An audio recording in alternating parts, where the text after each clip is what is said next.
That's right, Jennifer. Edwardsburg water officials telling us they'll know by 9 a.m. if the boil order will be lifted. That's when they'll find out if water is contaminated in Edwardsburg. Water officials hand-delivered 1,200 boil order notices last night to every single Edwardsburg resident. Water tower was undergoing maintenance and the demand for water was simply too much. Fire officials were forced to pump thousands of gallons of water from pools of water several hundred feet away from the barn. Firefighters were on scene for more than 7 hours last night fighting a fire that destroyed the barn. Edwardsburg officials say maintenance of the tower was planned ahead of time. It was definitely bad timing. We have this inspection done annually, and again, unfortunately, it's one of those tragedies that hit at the wrong time.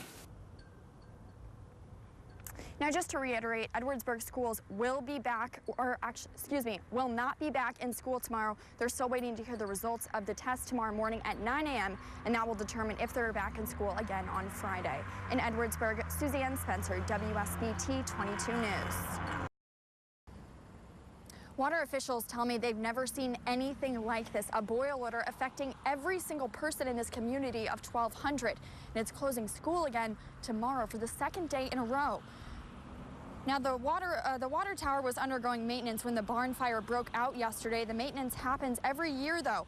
But by last night, firefighters used nearly all of the water that was left. They pumped thousands of gallons of water from pools of water several hundred feet away from those barns. That's when officials realized there was risk for water contamination. Two Edwardsburg water officials hand-delivered boil order notices to every single home in the community.